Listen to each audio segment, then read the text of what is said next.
धर्म प्रेमी सज्जनों, शक्ति एवं भक्ति स्वरूपा मातृशक्ति सभी को सप्रेम हरिस्मरण। व्रत कथाओं के क्रम में आज हम लोग ज्येष्ठ शुक्ल पक्ष निर्जला एकादशी कथा, विधि विधान आदि का श्रवण करेंगे। मन शुद्धि के लिए आइए हरि संकीर्तन करते हैं।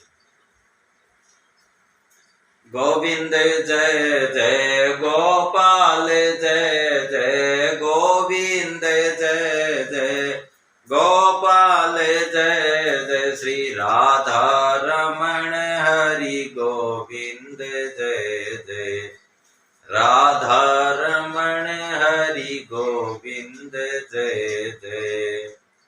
मावस की जय मैया पूनम की जय जय, मावस की जय जय पूनम की जय जय, एकादशी महारानी की जय जय, एकादशी महारानी की जय जय।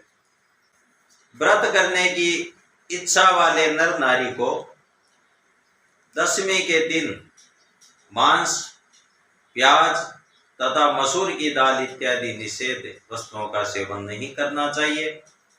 रात्रि को पूर्ण ब्रह्मचर्य का पालन करना चाहिए तथा भोग विलास से भी दूर रहना चाहिए। प्रातः एकादशी को लकड़ी का दातुन न करें। नींबू, जामुन या आम के पत्ते लेकर चबा दें और अंगुली से कंठ शुद्ध कर दें। वृक्ष से पत्ता तोड़ना भी वर्जित है, अतः स्वयं गिरा हुआ पत्ता लेकर सेवन करें। यदि असंभव न हो तो पानी से 12 कुल्ले कर लें। फिर स्नान आदि कर मंदिर में जाकर गीता पाठ करें या पुरोहित आदि से श्रवण करें। प्रभु के सामने इस प्रकार प्रण करना चाहिए कि आज मैं चोर, पाखंडी और दुराचारी मनुष्य से बात नहीं करूंगा और न ही किसी का मन दुखाऊंगा। गौ ब्राह्मण आदि को फलाहार व अन्न आदि देकर प्रसन्न करूंगा। रात्रि को जागरण कर कीर्तन करूंगा। ओम नमो भगवते वासुदेवाय ऐसे 12 अक्षर मंत्र का जाप करूंगा। राम, कृष्ण, नारायण इत्यादि विष्णु सहस्त्र नाम को कंठ का आभूषण बनाऊंगा। ऐसी प्रतिज्ञा करके श्री विष्णु भगवान का स्मरण कर प्रार्थना करें कि हे त्रिलोकपति, मेरी लाज आपके हाथ है, अतः मुझे इस प्रण को पूरा करने की शक्ति प्रदान करें। यदि भूलवश किसी निंदक से बात कर बैठे तो उसका दोष दूर करने के लिए भगवान सूर्य नारायण के दर्शन तथा धूप दीप से श्री हरि की पूजा कर क्षमा मांग लेनी चाहिए। एकादशी के दिन घर में झाड़ू नहीं लगानी चाहिए। चींटी आदि सूक्ष्म जीवों की मृत्यु का भय रहता है। इस दिन क्षौर कर्म, बाल नहीं कटवाने चाहिए और न ही अधिक बोलना चाहिए।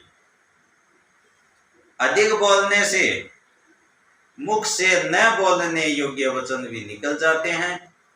इस दिन यथाशक्ति अन्न दान करना चाहिए, किंतु स्वयं किसी का दिया हुआ अन्न कदापि ग्रहण न करें। झूठ, कपटादि कुकर्मों से नितांत दूर रहना चाहिए। फलाहारी को गोभी, गाजर, सलजम, पालक, कुल्फा का साग इत्यादि का सेवन नहीं करना चाहिए और आम, अंगूर, केला, बादाम, पिस्ता इत्यादि अमृत फलों का सेवन करना चाहिए। प्रत्येक वस्तु प्रभु को भोग लगाकर तथा तुलसी दल छोड़कर ग्रहण करनी चाहिए। द्वादशी के दिन ब्राह्मणों को मिष्ठान्न, दक्षिण आदि से प्रसन्न कर परिक्रमा कर लेनी चाहिए। किसी संबंधी की मृत्यु हो जाए तो उस दिन एकादशी व्रत रखकर उसका फल उसे संकल्प में दे सकते हैं। और गंगा जी में अस्थि प्रवाह करने पर भी एकादशी व्रत रखे उसका फल अपने पितरों के निमित्त संकल्पित कर सकते हैं। मधुर वाणी बोलनी चाहिए। अपना अपमान करने या कटु वचन बोलने वाले को भी आशीर्वाद देना चाहिए। भूल कर भी क्रोध नहीं करना चाहिए, क्योंकि क्रोध चांडाल का अवतार है। आप देवता रूप हो, संतोष कर लेना चाहिए। संतोष का फल सर्वदा मधुर होता है। सत्य भाषण करना चाहिए तथा मन में दया रखनी चाहिए। इस विधि से व्रत करने वाला दिव्य फल को प्राप्त होता है।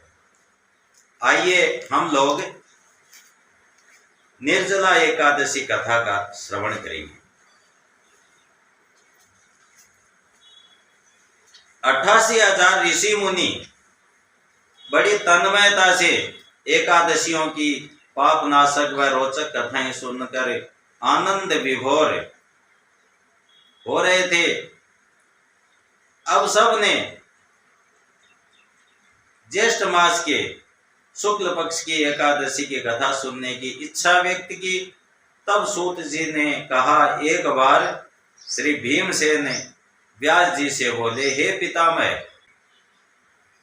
भ्राता युधिष्ठिर, माता कुंती, द्रौपदी, अर्जुन, नकुल और सहदेव आदि एकादशी के दिन व्रत करते हैं और मुझे भी एकादशी के दिन अन्न खाने को मना करते हैं। मैं उनसे कहता हूं कि हे भाई, मैं भक्ति पूर्वक भगवान की पूजा कर सकता हूं और दान दे सकता हूं, परंतु मैं भूखा नहीं रह सकता। इस पर व्यास जी बोले, हे भीमसेन, वे सही कहते हैं। शास्त्रों में वर्णन है कि एकादशी को अन्न नहीं खाना चाहिए। यदि तुम नरक को बुरा और स्वर्ग को अच्छा समझते हो तो प्रत्येक मास की दोनों एकादशियों को अन्न न खाया करो। इस पर भीमसेन बोले, हे पितामह, आपसे प्रथम कह चुका हूं कि मैं एक दिन एक समय भी भोजन के बिना नहीं रह सकता। मेरे लिए पूरे दिन का उपवास करना तो बहुत ही कठिन है। मेरे पेट में अग्नि का वास है जो अधिक अन्न खाने पर शांत होती है। यदि मैं प्रयत्न करूं तो वर्ष में एक एकादशी का व्रत अवश्य कर सकता हूं। अतः आप मुझे कोई ऐसा व्रत बतलाइए जिसके करने से मुझे स्वर्ग की प्राप्ति हो सके। श्री व्यास जी बोले, हे वायुपुत्र, बड़े बड़े ऋषि और महर्षियों ने बहुत से शास्त्र आदि बनाए हैं। यदि कलयुग में मनुष्य उन पर आचरण करे तो अवश्य ही मुक्ति को प्राप्त होता है। उनमें धन बहुत कम खर्च होता है। उनमें से जो पुराणों का सार है वह यह है कि मनुष्य को दोनों पक्षों की एकादशियों का व्रत करना चाहिए। इससे उन्हें स्वर्ग की प्राप्ति होती है।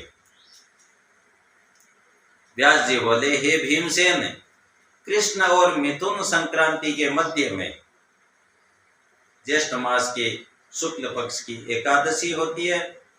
उसका निर्जल व्रत करना चाहिए।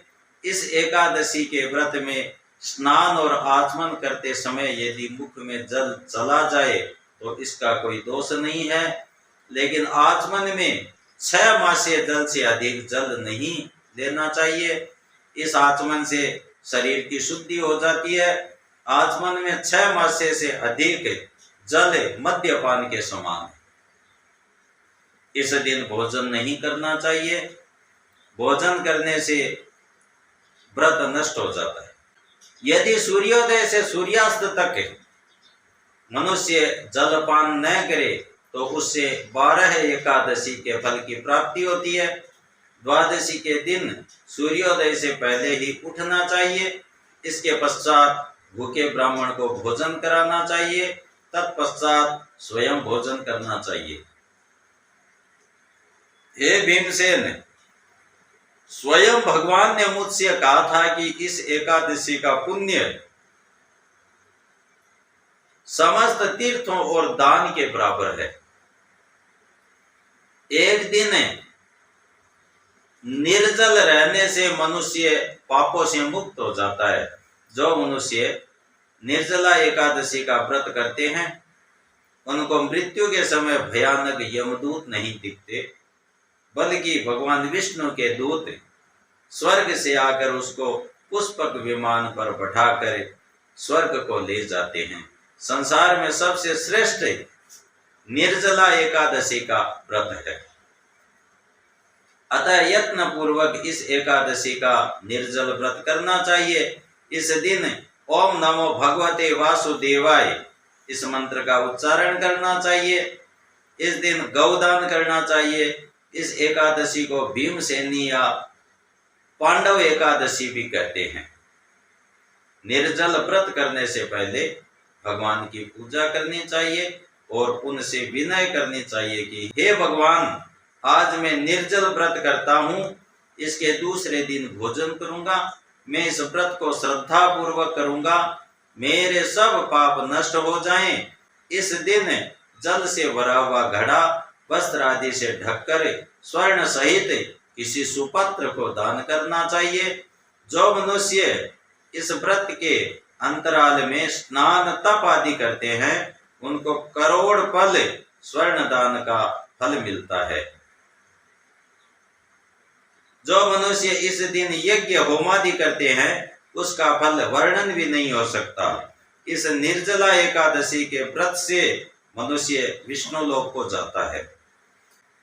जो मनुष्य इस दिन अन्न खाते हैं उनको चांडाल समझना चाहिए, वे अंत में नरक में जाते हैं। ब्रह्मत्यारे, मद्यपान करने वाले, चोरी करने वाले, गुरु से द्वेष करने वाले, असत्य भाषण करने वाले भी इस व्रत को करने से स्वर्ग को जाते हैं। हे कुंती पुत्र, जो पुरुष या स्त्री इस व्रत को श्रद्धा पूर्वक करते हैं उनके निम्नलिखित कर्तव्य हैं। उन्हें सर्वप्रथम विष्णु भगवान की पूजा करनी चाहिए, तत्पश्चात गौदान करना चाहिए। उस दिन ब्राह्मणों को दक्षिणा मिष्ठान आदि देना चाहिए। निर्जला एकादशी के दिन अन्न, वस्त्र, छत्र, उपानह आदि का दान करना चाहिए। जो मनुष्य इस कथा को प्रेम पूर्वक सुनते व पढ़ते हैं वे भी स्वर्ग के अधिकारी हो जाते हैं। जय गौ माता, जय गोविंद।